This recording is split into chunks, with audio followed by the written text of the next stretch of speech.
Сайн уу манайхан? Өнөөдөр бүгдээрээ voice цувралынхаа part 3-ыг үздэскэнэ. За тэгээд өмнөх part 2-ын төгсгөл дээр байрны эзэмэг дарамтлаад байна гэсэн дуудлагаар манай эдэрсэн боловч Манимегийн шкафнаас хэн мэддэхгүй хүний зогцолцсноор part 2 маань төгссөн штэ тийм. За одоо цааш нь энэ хэргийн ард юу нугадаад байна үргэлжлүүлэн үздэцгээе. Шүүгэнээс гарч ирсэн цогцыг хартал Маниметэй яг адилхан царайтай бараг л ихрүү дэмшиг байсан учраас цагдаа нар маань бүр гайхаад явчлаа.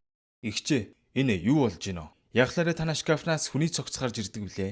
Гэж зандарч эхлэхэд имэйлд сандран би юу ч мэдэхгүй. Би хуульчтай уулзтлаа та нартай юу ч хэлэхгүй. Гэд гүрийгээд эхлэх ба Конжу тэр дөрөө байрны эзэн эмээгийн иргэний бүртгэлийн мэдээллүүдийг харж байгаад энэ эмээ хэдэн сарын өмнө хоолойны хор тавдрын хагалгаанд орсон байна гэсэн мэдээлэл олж авах ба ийм төрлийн хагалгаанд орсон хүмүүс ярих байтугай чангахан авааж гаргаж чаддгүй юм гинэ.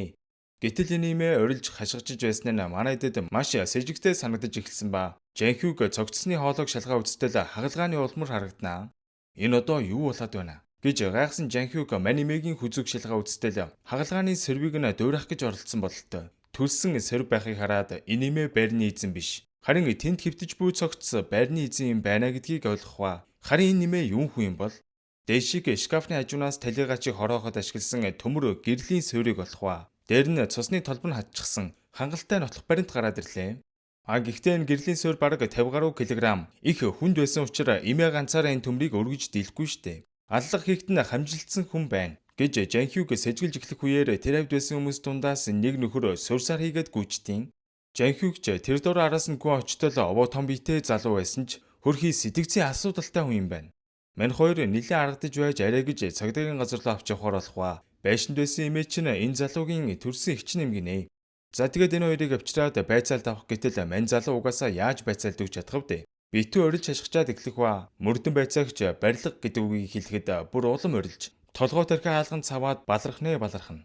Мөрдөгч тэр дороо дүгнэлтээ гаргаж энэ хоёр бүлэглэн байрны эзэн эмээг хөнөөгөөд энэ эгч нэгэд байгаа эмээ бүр гоо сайхны хаалгаанд орж байрны эзэнтэй маш адилхан болоод барилгыг нь хувьдаа авах гэж оролдсон байна. Гисэн дүгнэлт гаргахаа нөгөө талд Конжу эмээгээс мөрдөн байцаалт авах гэтэл би бүгдийг хийсэн. Байрны эзэнг би ганцаараа алсан. Миний дүү ямар ч хамаагүй шүү. Гэд дүүгээ товтон өмөрөөд байна. Конжу тэрэнд нь юу гэж итгэв энэ бүхний ард нэлээд олон зүйл нуугдаад байна. Гэдгийг цагдаа хүний зүүн сувнгаараа мэдэрч байсан тул эмээг нэлээд тавьшруулж байгаад яг юу болсон тухай бүх хүннээ хэлхийг хүсгэхэд эмээ нулимс тослуулж эхлэх ба хэрвээ дүүгийнх нь аюулгүй байдлыг хангаж өгнө гэвэл бүх хүннээ хэлъя л гэж байна. За ингээд энэ бүхэн хаанаас эхэлснийг одоо бүгдээрээ харцгаая. Эмээ хагалгаанд орохоос өмнө жижигхэн хоолны мухлаг ажилуулдаг байж л дээ. Гэтэл нэг өрөө дүүн сандарсан хамаг гар нь цус болцсон эрхийг хараад эмээгийн зүрх нь амаар нь гарцсангүй. Чи чинь яаж хавэ? Юу болов? Гэж асуухад дүүн ихчээгээ дагуулсаар байрны эзэн эмээгийн өрөө рүү ортол тэнд баахан залуус байх ба байрны эзнийг айл хэдийн цус нүчтэй нь холиод хайчиж. Эмээж тэр дөрөө юу болсныг ойлгон дүүгээ загнаж зэмлсэн ч бөхцөл оройтсон байлаа. Энэ дэрэмжин залуус эмээж санал тавих ба гол сайхны хаалгаанд орж байрны эзэнтэй адилхан болоод энэ байшингийн бүх түрээслэгчдийг яаж игээд хөөгд гарга. Тэгээд энэ барилгыг GD Development-д хямдханаар зар. Хэрэг тэгвэл дүү чинь асуудалд орохгүй. Бас чамд 200 сая вон өгье гэж амласан бөгөөд ингээд эмээ маань байрны өршин суугчдыг эндээс өөх гэж ёстой л 9 шидийн арга хэрглэж эхэлсэн ба ямар сандаа сүүлд нөгөө залууг байрнаасаа өөх гэж байгаад цагдаа ирснээс болоод бүх зүйл нь илчлэгдэж байх вдэ. Гэхдээ энэ үед дэрэмжтийн босс болтой нөхөр машин дотор байсан тухай хэлэх ба нэг шар үстэй залуутай харилцсан цагдааг өрхөнд оруул гэд ярьж байгааг нь сонсон тухайгаа хэлэхэд Конжугийн царай хувьсгээл явчих ба манай Жанхюг маань шар толгойтой нөхөртөө уулзаад алуурчны талаар мэдээлэл авах гээд явж байд юм да. Нөгөө шар толгойч нь за би газ уцаар яриатгая гэд машинаасаа төр буух үед Конжугээс дуудлага ирэх ба яг утсаа автал баахан төмөр мод алах барьсан залуус гарч ирээд машиныг нь авахынгүй болгож эхлэх ба занган дуснаа мэдсэн Жанхюг зугтах гэж үтсэн ч болдгүй. Муучгүй цагдаа юм болохоор энэ нөхдүүдтэй нэлээд үзэлтсэн ч ялтчгүй юм олоныг яаж орох вэ? Баригдаж өрхдөг. Энэ бүхнийг Конжу уцаараа сонсч байсан бөгөөд Жанхюг аюулд орсон тухай цагдаа нарт мэдээлсэн боловч яг хаана гэдгийг нь олох хэрэгтэй. Ядж хахад дэрэмчид Жанхюгийн утасны симийг нь салгаад ийдсэн учраас байршлыг нь тогтоох боломжгүй байлаа. Гэхдээ хамгийн сүүлд Жанхюг руу залах үед ойр орчимд нь караокены сурчлагын авч байсныг сонссон ба Мама Мия гэдэг караокены ойр орчимд байх ёстой гэж чиглүүлэг өгснөөр цагдаа нар бүгд энэ зүг рүү яран хөдөлдөг. Энэ үед Жанхюгийг махны үлдэр дотор өлгөө тавьсан байх ба дэрэмчдийн босс болох нөгөө хүл муутай нөхөр чинь гарч ирснэ. 3 жилийн өмнө болсон алдагыг чи шинжлээд байгаа гэлөө.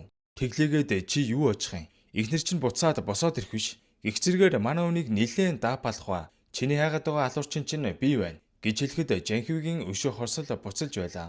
Танаа цагдаагийнхан дунд энэ хэргийг дараад хүмүүс ганц нэгээр тогтохгүй олтно. Харин чи бол хэрэггүй амтэн шүү дээ гэж хэлээд манай үнийг хорох тушаал өгөөд гарлаа. Шууд нүдэн дээрээ алдсан нь тэр байдг юм бах та.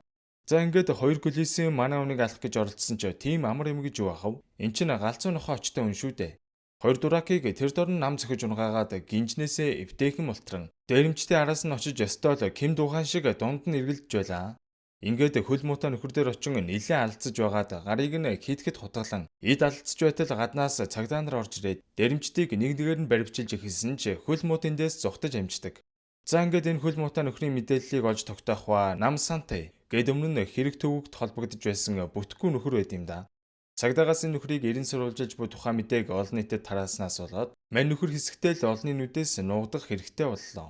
Тэгснээ энэ нөхөр яг энэ бүх хэргийн ард байгаа эзэн рүүгээ залгаж цагдааг алдснаа илэн бас дахин төлөвлөлтийн барилгыг ч мөн авч чадсангүй гэд үннээ хэлж байгаа л харагдана. Миний үед нөгөө эгчдүү хоёр маань бүх мэдүүлгүүдээ өгч дууссан байх ба дүүг нь нэмж чалах хэрэгтэй байгаа учраас хэсэгтэй цагдаагийн байранда байлгахаар болоход эмээ харин байшин руугаа буцан очиж талиагаач байрны эзний араас гашуудад илэрхийлэн ширээ засан хүндэтгэл үзүүлж байтал нөгөө туухатай алуурчин чинь гарч ирснээ эмээг зэрлэгээр хөнөөж орхит юм да. Тэгснээ бүр 112 руу залгаад хүн өгсөн тухай мэдээлж орхих ба энэ ёстой цагдаа нарт баригдахгүй гэдэгтээ бат итгэцэн нөхөр юм биш үү бараг. Манайд тэр дөрөөл хэргийн газар ирсэн чи алуурч мэдээж яваад өгсөн байх ба эмээгийн цогцыг шкафын дотор нь яг л Есүс Христ чиг цовдлоо орхисон байсан нь үнэхээр амжигтай байлаа. Конжу эмээгийн толгойд үүссэн шархыг хараад яалтчгүй туухагаар зогсон байна гэдгийг анзааран энэ хэргийг туухатай алуурчин үлджээ гэдгийг тэр дор нь гадралдаг. Тэгснээ шкафанд Христийн ишлэл бичсэн байх ба доор нь төль тавьсан байсан нь энэ төлөнд туссан хүн дараагийн бай болно гэсэн утгатай ингэнэ. Хэдий шүүх шинжилгээнийхэн эрен шинжилгээ хийсэн ч хурууныхээ үсгээд ямар ч нотлох баримт олдсонгүй. Дүрсшилжин бидэнд энэ бүх хэргийн ард байгаа туухатай алуурчны царай харагдана. Жанхиугийн эхнэр Конжугийн аавыг хороосон алуурчин бол энэ нөхөр байсан байгаа. Тээгүүгээд энэ нөхөр хүн алчаад хэвнэг ванд хэвтэн юу ч болоогүй юм шиг амарж байгаагаас харахад бүр нэг сайко гэдэг нь ойлгомжтой. Энэ нөхөр энэ бүх хэрэгт холбогдоод байгаа GD Development гээд асар том компани захирлын ганц эрэхүү бөгөөд бүр багасаа л маш дээрлэхүү. Хүнийг хайрлах сэтгэлгүй нэгэн байж л дээ. Маг ихтэй түүний аав хүүгийнхээ хүн алаад байгааг мэддэгч. Дээгүр дуугуур ярьж байгаад хэргийг нь булангартуулж хаяад байт юм байна. Тэгснээ бүр цагдаагийн газрын даргаыг дуудаж уулзаад би чамайг шудраг осны төлөө ажиллаж байгааг чинь мэдэж байна. Гэхдээ чиний өдий зэрэг төрсөн чинь миний буян шүү. Тэр цагдаа нараа аятайхан харж хандаж байгаарай гэж занлахилж энэ тэр том амт юм уу. Тэгснээ нам сантайг дуудаж уулзаад чи манай хүү тусалж байгааг чинь мэднэ. Гэхдээ одоо байдал эвгүүтээд чамайг орон даяар хайж байна. Гиснээ цүнхтэй мөнгө өгөөд нөгөөдөр гэхэд солонгосоос яв. Гисэн тушаал буулгасан ч нөгөөх нь Жанхиугээс заавал өшөөг авч байж явна. Гэж зөрүүдлэн Жанхиугийн өвчтөе хүүг нь алуулахаар хүн явуулахын гинэ. За энэ үед 112-т бааранд хутгатай хүн байна. Гэх дуудлага ирсний дагуу Жанхиуг дишиг хоёр хэргийн газар яравчлан очдог. Гэтэл өмнө дэгдэг байгаа нөхөр маань манай цагдаагийн ажилтан хакер байдیں۔ Хутга барьсан нэг бүсгүйг барьцаасан байх бөгөөд ойртгол юм бол алан шүү. Гэт ухаан санаа нь ирүүлүү гэмээр нөхцөл байдал өгтнаа. За юу болсон гэсэн чинь мань хүн цагдаагийн газар ажилдгаас гадна байр авах гээд мөнгөө цуглуулж байгаа болохоор хаяада энэ баран дээрж DJ-хийн хэдэн төгрөг олт юм байна л да. Мань хүний ширээн дээр нэрийг нь бичээд кофе тавьсан байхаар нь нээхэн бодоогүй уудсан чинь хамаг толгой тархин нэргээд шууд мансуураад явчтیں۔ Гэтэл гаднаас нэг торон тэрхүү өмсөн бүсгүй орж ирээд мань хүнд ямар нэг юм тушаагаад байгаа бололтой шүү. Дүрслэгдэн хакерийн ярихыг сонсон Конжу наадах чинь ямар нэгэн зүйлд мансуурсан байна гэж хэлэх ба Жанхиуг түүнийг тайвшруулахыг оролдож "Янхуу, яагаад ингэж байгаа юм бэ? Наад бүсгүйгээ тавьчих" гэж хэлсэн чинь нөгөөх нь "Зүгээр битгий ойрт. Ойртож болохгүй шүү" гэж амдаа үсээр л байв. Жанхиугийн төвчээр нь барагдаж "Чи чинь яах гээд байгаа юм бэ? Наад хүнээ хурдан тавь" гэж хэлэх үед хакер "Тод өнгийн гэрэл" гэд амандаа бутнаад эхлэхэд манайд бүр гайхаад явчлаа.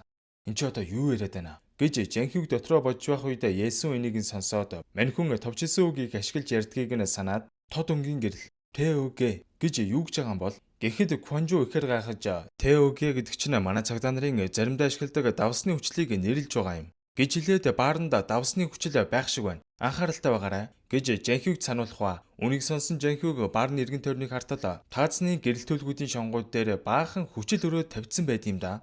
Юу болоод байгааг гадарсан Жанхюг мань хакертай ярилцсан цаг авч явах хоорондоо дэшиг хэргийн эснийг барихаар тэнд байх хүмүүсийг ажиглаж байтал техниард нэг бүсгүй удирдлага барьсан сууж ийн.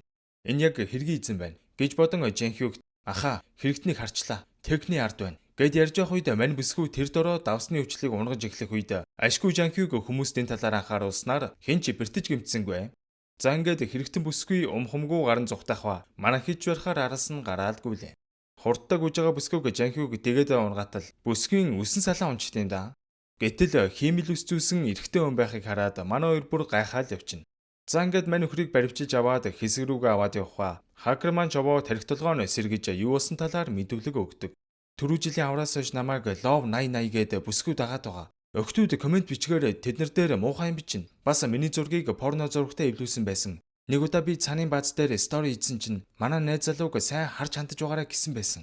Тэгээд өнөөрөө намайг DJ хийнэ гэж мэдсэн юм уу яасан? Таны үс үнэхээр гоё харагдаж байна. Өөр охид руу харуул алж орхино шүү гэж комент үлдээсэн байсан. Би 0 бицсад байж итэл эмэгтэй хүний хувцастай эрэгтэй хүн орж ирээд надад хотог тулгаад намайг Love 8080 явууллаа. Түүний эснэр ихгүй бол хүмүүстээр хүчил цацна гэж занал хийсэн гэж авд юм да. За тэгээд тэр Love 8080-ыг 40 гаруй насны бүсгүй гэж бодож байгаагаа альхва. Зургаа явуулахдаа дандаа шүхртэй эсвэл нүрээ алхалсан байдалтай явуулд юм байна. Энэ бол яах аргагүй донтой сэтгцийн өвчтөй хүүхэн байгаа гэж бодож байгаагаа альдаг. За ингээд Жанхюг нөгөө баригдаг нөхөр дээр орон чи Love 8080 мөн биз дээ? Алив үннээ л гэхэд үгүй ахаа. Би зүгээр л тэр эмэгтэй хийгсэнийг хийсэн штеп. Би өшөө авалтын групп гээд сайтн дээр танилцсан. Тэгээд түрүүний залууг айлгаад өгөөч. 3 сая вон өгье гэхээр нь л хийснээр нь хийсэн. Намайг уучлаарай гэд эхэлдэг байгаа. За тэгэд бүр тэр эмэгтэйтэй бичсэн чатнуудаар харуулсан учраас энэ хэргийн ард нэрэл нүүр нуусан 40 гаруй насны галзуу бүсгүй байж магад гэж удан энэ нөхрийг хэсэгтээ сууллаад ажиглалт хийхээр болдог. За ингээд энэ нөхөр мэдүүлгийн өрөөнөөс гарснаа хакер дээр очиж уулзаад та намайг уучлаарай. Би ёстой таны өмнө буруутай. Энэ төр гэхэд хакерч нэг гэх юм бодсонгүй.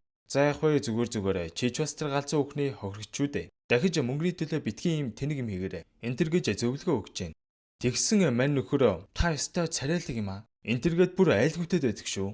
Энэ үед гаднаас Есүс орж ирээд хоёулаа ярилцах хэрэгтэй байна. Гэхэд мань хүн дуртай дургүй өрөөнөөс нь гарлаа. Есүс хөөрхий хакерт хоол авчгаад ирсэн нь энэ байж л дээ. Гэтэл саяны гөлийсэн дурак манай хоёрын ярилцахыг хараад байж байгаа нь амир. Есүс эргийн материал авахаар агуулгын өрөөлөө ороод эргээд харталаа нөгөө галзуу амтэн чинь давсны хүчил барьсан Есүсний нүрлүү цацах гээд байж ивэл яах вэ? За энэ хүрээд voice survey маань part 3 төгсөж байна. Удахгүй part 4-өөр эргэн уулзцгаая guys.